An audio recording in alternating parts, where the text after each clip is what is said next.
Hello, hello. Welcome.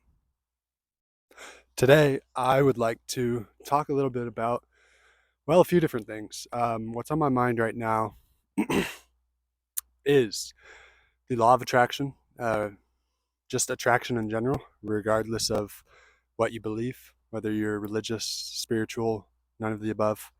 Um, the law of attraction, the idea of attraction pretty much fits into any conception of the world that you could have, any conception of how the world came about, right? Since that's what religion is really about. Um, it fits into everything, and so pretty much, I don't care what you believe. No, I'm joking, but um, regardless of what you believe, it is a fundamental law of the universe, and it's pretty much self-explanatory. That's why it fits into everything, uh, any possible way that you could look at the world. Like attracts like. What you put out, you get back. What you vibrate, you attract. Whatever you want to tell yourself, whatever you want to believe. So we're going to talk a little bit about that, the subconscious mind, and how that plays a role. And I would take my glasses off, but the sun is just beaming on me, so you're gonna have to deal with not seeing my eyes for a little bit. So yeah, let's get right into it. So basically, I just want to talk about these few things: creation, attraction, the subconscious mind, and really how our mind works and operates, and how like what the seeds that are planted in the deepest layers of our mind are the seeds that manifest into our lives. And so often, the reason I bring up the subconscious mind is because so often we have certain beliefs that are so deeply ingrained in our mind that we aren't even really aware that they're there, or aware that that is actually what's creating the circumstances in our lives that we want to change, that we don't like, that we are resisting, pushing against so much, because we don't like them. Whether it's you're broke, whether you are dealing with deep loneliness, feelings of loneliness, um, struggling finding and keeping relationships, that kind of stuff. So really just a core understanding, basic understanding. The subconscious mind is like the mind that stores your deepest beliefs, your values, your deepest motivations in life, like what drives you, what really motivates you. And to get a little deeper into that with my personal story, I um, discovered at a young age that I got love from my parents and from my mom. I would say more in particularly when I performed at a high level. When now that I think about it, definitely both my mom and my dad. Um, when I performed at a high level, when I did really good, when I was stood out, when I was significant, I got love and praise. And so that kind of stuck with me. And that made one of my core subconscious motivations significance, and doing big things that stand out. I don't want to be the best, I want to be the best of the best, that kind of mindset. And I realized that although that mindset does help a lot of people reach certain levels of success, depending on your definition of success, I would say, depending on, according to my definition of success, I would say it's not actually success when you're not happy, right? So you might reach a lot of material or financial success through that. But at the end of the day, those things really don't matter that much. And so often people don't realize that until they get them. And then they're like, oh, I still have this hole that I've been chasing this whole time. But I got everything I wanted, and I still have this hole inside of me, this void that I still need to fill. And people get hooked on addictions, drugs, sex, money, status, whatever the fuck it may be, lots of things. And um, this tends to drive people crazy when they get everything they wanted. Like, you ever wonder why um, celebrities or famous people get super famous and then they end up offing themselves because they have this deep sense of loneliness, this deep sense of just suffering, and typically it's because they got everything they wanted, and they're like, well, I guess there's no point in this because I'm still not happy, right? And that's the thing about the subconscious mind. So these things that we're not aware of, well, you may or may not be aware of them. And I would make it a goal, make it a focus to continue to develop that awareness and become more and more aware of your values, your motivations, your unconscious beliefs that are driving your behavior and your feelings on a day-to-day basis. So basically, the subconscious mind is that deeper level of mind that is programmed significantly, like 95% of it is programmed, like set. We're talking your money habits, your money patterns, your relationship patterns, all of this. It's set from ages like 0 to 7, 0 to 7, 0 to 7 or 8, around there. So by the time you're 7 years old, your money patterns are set, your relationship patterns are set, whatever your internal feelings of joy, happiness, whatever it may be, right? How you feel on a day-to-day basis, how you perceive yourself. A lot of those things are set by the time you're 7, 8 years old. And oh, I got a bug on me. And these things are picked up from your parents, from society, from your experiences, from you just being in the world and perceiving how other people react to you, whether it's something that you say, something you do, um, whatever it may be, perceiving how others react, and you make a story out of this. Like somebody might react in a negative way to something that you said or did, and you make a story and you make it out to mean, or you make it out to mean, or to reinforce this belief that I'm not good enough. Oh, I should just keep my mouth shut next time. Um, whatever it may be. I'm not lovable. I'm not worthy of love. I'm not good enough. I'm not good enough to the point where I can receive love. I'm not worthy of love, essentially. But um, so if these things are set by the time you're 7 years old, 8 years old, I mean that's kind of ridiculous if you think about it. That's crazy. And then most people, completely unaware of this, go on the rest of their lives carrying out these exact patterns and just facing so much resistance because they don't even realize what's going on. So that's why it's important to learn about these things and to learn how to reprogram your subconscious mind, because guess what? Your mind is like plastic. It can be molded, it's malleable. You can reprogram these beliefs, these patterns in your mind, in your body, your nervous system. They are reprogrammable. Pretty much everything is. um, so how do we even do that? Well, there's plenty of ways, but essentially where I wanted to go with this was so the subconscious mind, it holds all of these things that are just unconsciously driving your thoughts, your feelings, and your behaviors on a day-to-day basis. And so, if you want to make big changes, it, you can try willpower, um, and it does work. It does work. It does help you to make changes. However, willpower alone is typically not enough, and most people's willpower is not strong enough to override the programs of their subconscious mind. Um, Now, willpower may be required in the process of reprogramming your subconscious mind, along with other things, but it's it's a lot less powerful than the power of your subconscious mind. So that's why we want to address this topic. That's why we want to put some focus here on how to reprogram your subconscious mind and how this plays into the whole law of attraction, right? You attract what you give off. Like attracts like. So if you think positive thoughts, if you think abundant thoughts, you're going to attract abundance into your life and positivity into your life, whether that's positive people, positive ways of thinking and feeling, which then drives positive actions and behaviors, which then drives positive results, right? And then your results reinforce your thoughts and feelings and actions. So it's a cycle. You can get trapped in the positive cycle, which that's a good problem to have. It's not much of a problem at all. Or you can get trapped in the negative cycle, like 98% of people are. That's just a random number. I don't know how many people, but the majority of people are. And so when we think about it like this, it's like, oh, okay. So the subconscious mind holds my beliefs, the deep feelings, values, that kind of stuff, which is driving my thoughts, feelings, and behaviors on a day-to-day basis.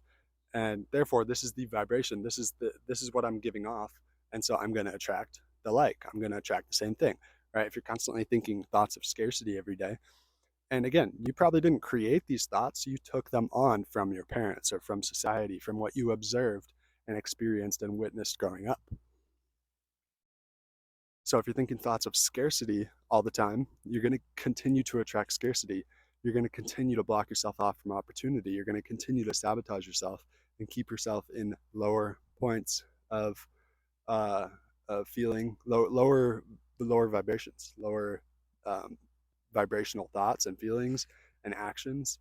And um, typically, this is accompanied by a lot of negative feelings like shame, guilt, fear, worry, stress, doubt, uh, self hatred, like self punishing yourself because you feel guilt and you feel like you deserve to be punished. You need to be punished. And that's what causes disease because your body then turns against itself because of this guilt and this shame, right?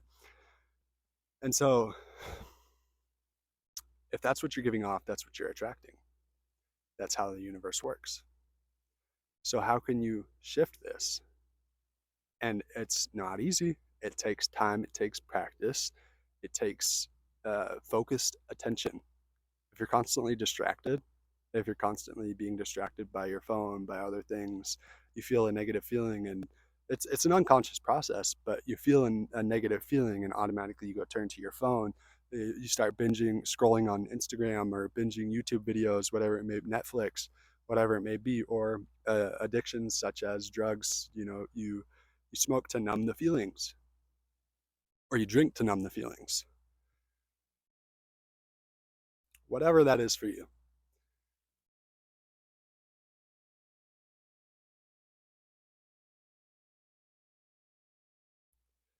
So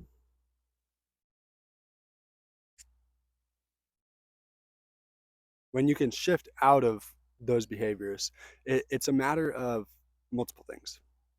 It's a matter of changing your thoughts, it's a matter of changing your feelings and implementing practices into your life to change your feelings.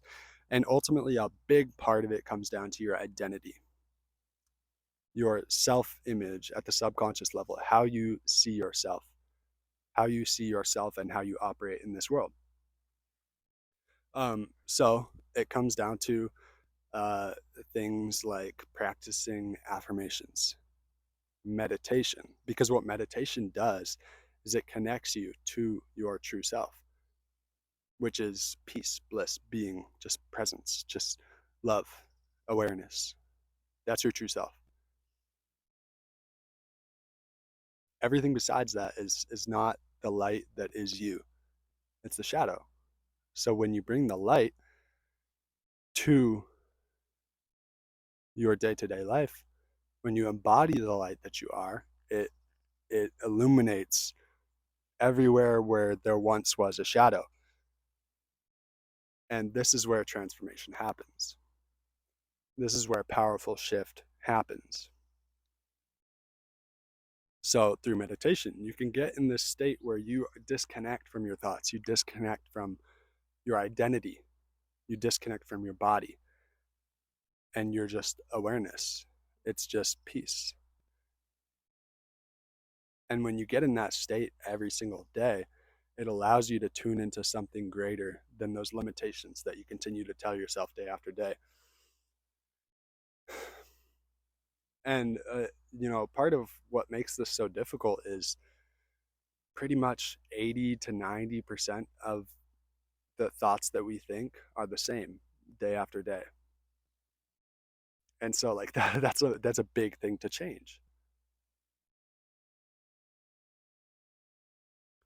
So you got to work with what you have. You got to fill in the space that you have in order to implement transformation in meditation, in visualizing yourself as the person that you want to be with very clear detail. Very clear detail.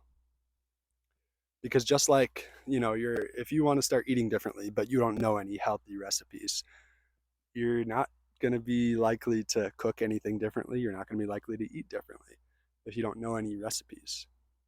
So if you're living the same life every day, pretty much, and you don't really know exactly what you want your life to look like, then you're a lot less likely to make that happen. Just like with the recipes. You want to start eating healthier. Get clear. Okay, what are some recipes that I can learn to make? Get the recipes, the details of the recipes. Go get the ingredients. Then, boom, it's all right there. It's easy. It's easy. All you got to do is start cooking it, right? And so with visualization, get clear on what you want. Get clear on how you want your life to look. What is your perfect day? How does it start? How do you wake up in the morning?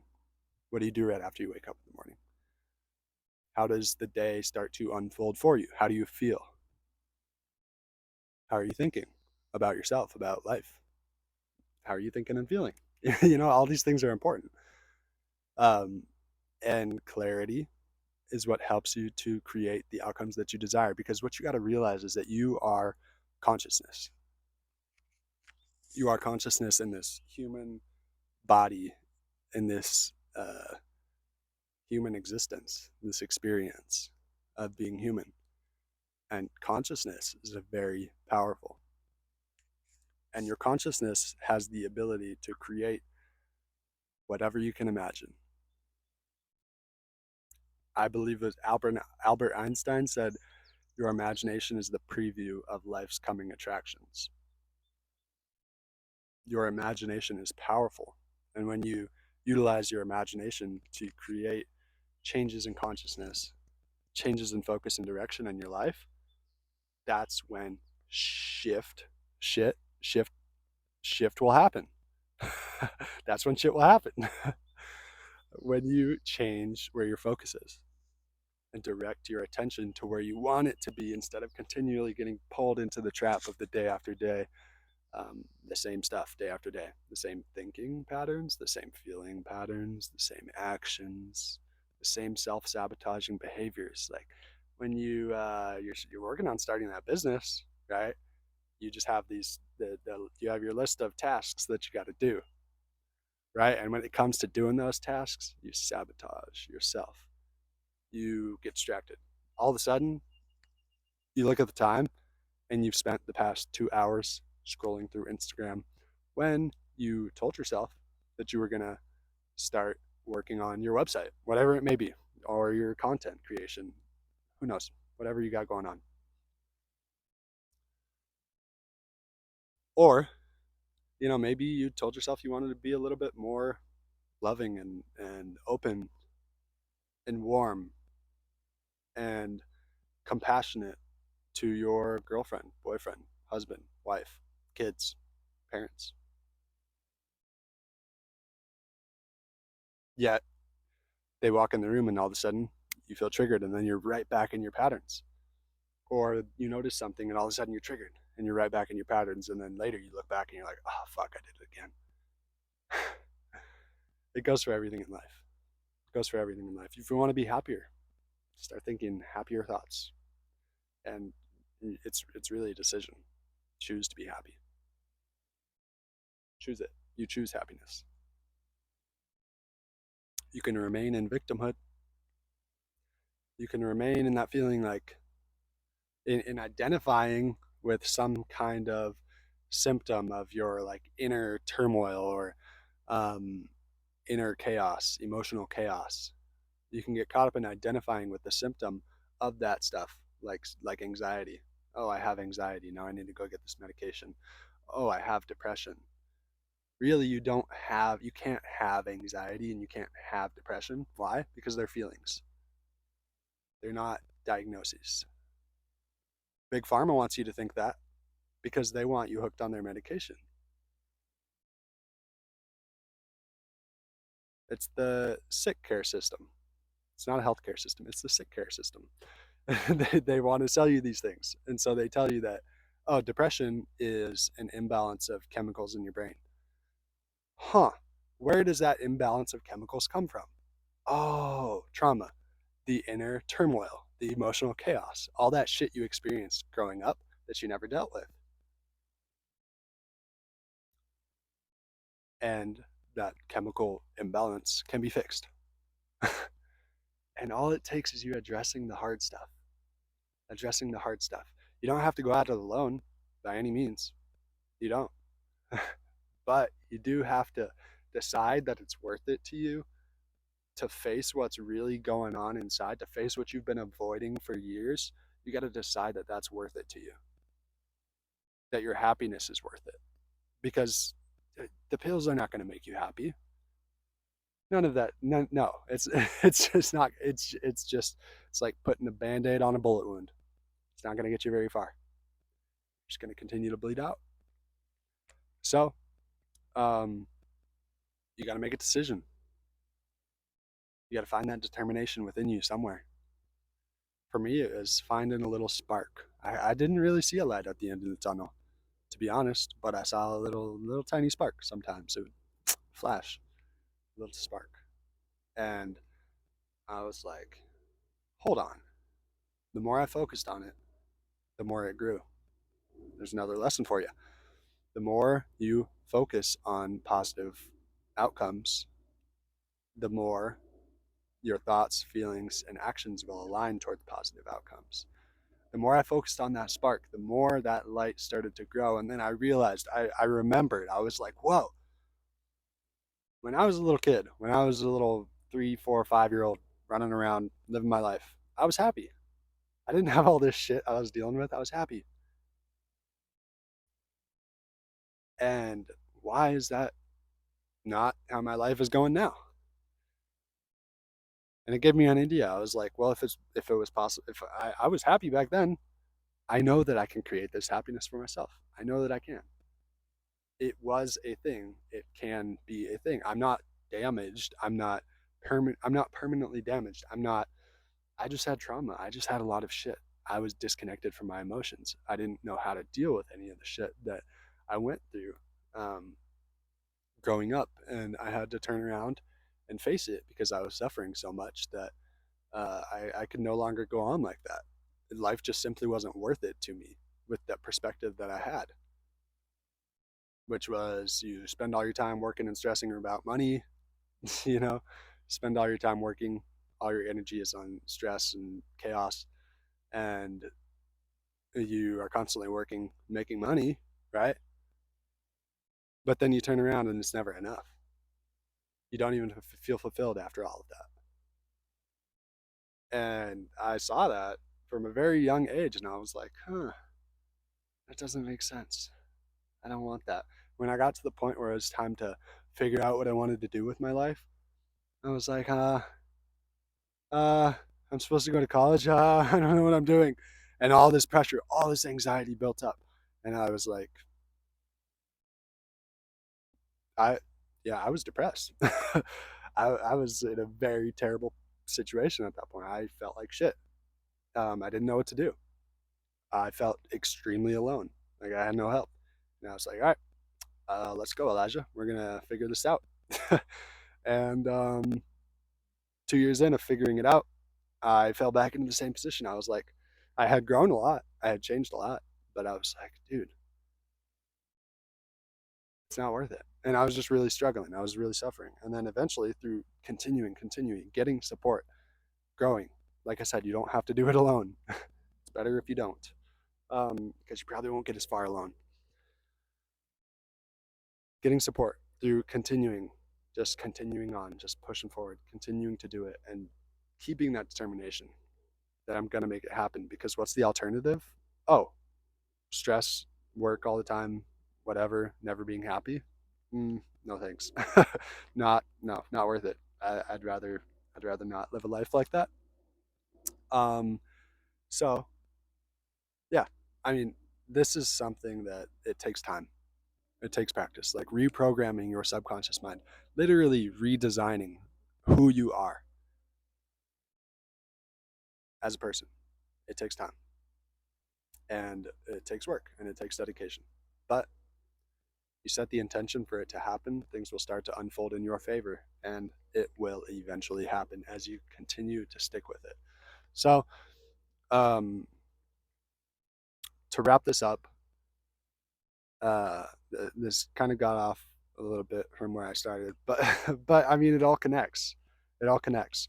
And to wrap this up, I want to leave you with a few things that you can do to reprogram your subconscious mind. So, like I talked about, meditation, coming back to your true self, who you truly are, behind the ego, behind all these thoughts and beliefs about who you are, who you truly are, who you actually are, your essence, the light, right? Meditation. Secondly, is affirmations. And these things are so basic, like they're talked about so often, but like seriously, if you practice them, if you practice meditation, if you practice affirmations, if you practice seeing yourself in a new way, then you will eventually become it. And